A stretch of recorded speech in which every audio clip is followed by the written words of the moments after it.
Now we get to the Find Creators tab.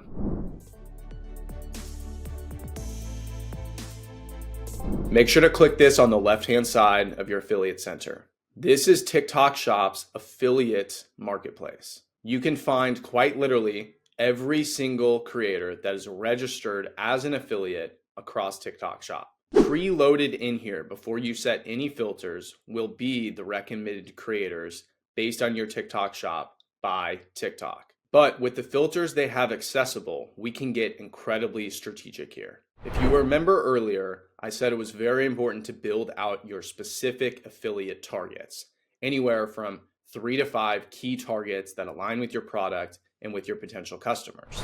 This is where we bring that targeting to life. There are 3 core tabs to sort by, each with a litany of different items that we can set. In the Creator tab, we can look at the specific product category, follower count, average commission rate, content type, and whether they're with a creator agency or not. We can also select the tab Fast Growing, which will only display the fastest growing TikTok Shop affiliates on the platform. It's generally a good idea here to select your product category or a similar product category, essentially reverse engineering where you think your targets are going to be. Keep in mind that all of these filters work together, so you're not limited to just a product category, then a search.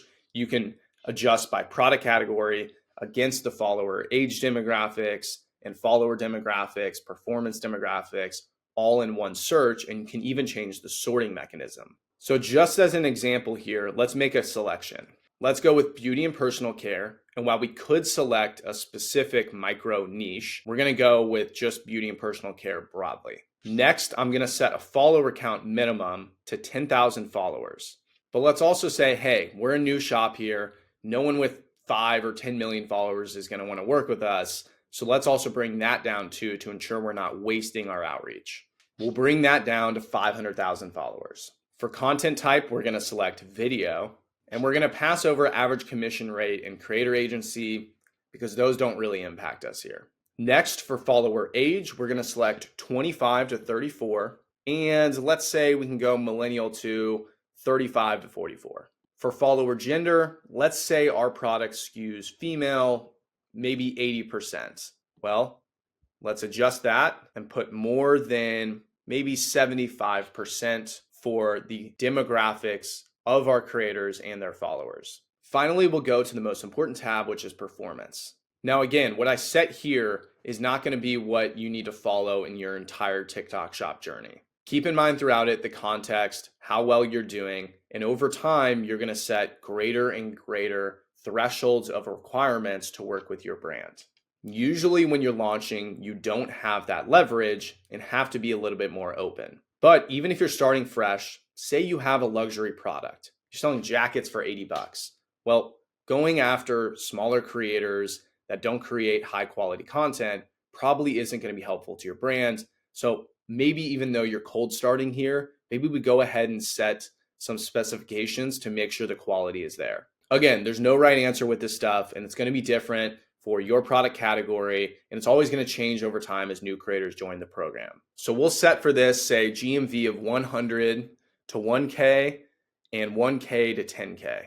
Note that this specifically pulls in creators that have generated that GMV in the last 30 days. We're going to skip over items sold because GMV kind of accounts for that. And we're going to slide our average views per video up to 500.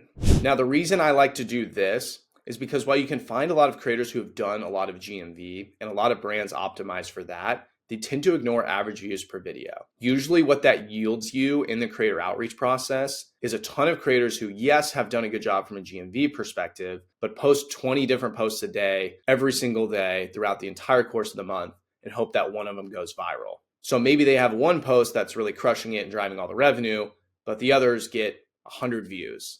As much as we want to optimize for potential virality and upside, we also want to optimize for our floor.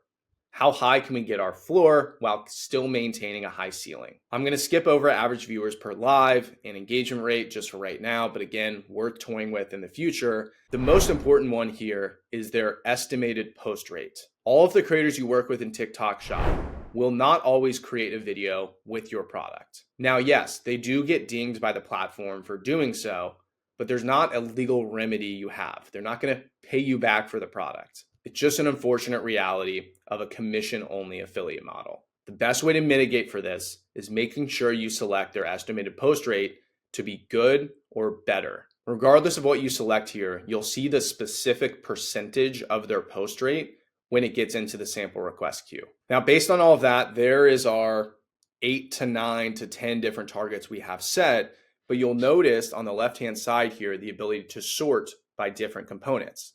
We can sort by relevancy, we can sort by GMV, we can sort by items sold, followers, average video views, or engagement rates. There are limitless combinations of different filters you can set that will yield you a different roster of creators. To keep things simple here, I'm going to sort by relevancy. Now what I can do is I can select invite on any of these creators, but doing so would be a one-to-one process. And what it essentially does is it kicks us back into everything we just did at the target collaboration level. Now, be my guest, you can go do that if you want to go at a one-to-one level and pacing, but that's not going to be the volume that you want to get to. Instead, what I'd recommend is to the right of that, adding them to managed creators.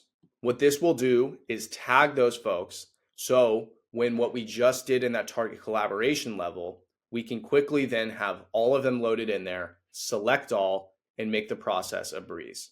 The final thing I'll add here is there are a litany of softwares, creator agencies, and other systems out there that will help you automate a lot of this process. But all of those are simply connected to an API within the TikTok Shop Affiliate Center. So knowing how this loads in and actually works within the TikTok Shop Seller Center is very valuable. There isn't any level of targeting you're going to be able to do with those external platforms that can't be found in here. So while this is the more manual and mundane process, it's still important to reflect on, play around with, and mess around with, because this is still the vehicle that fuels those ecosystems.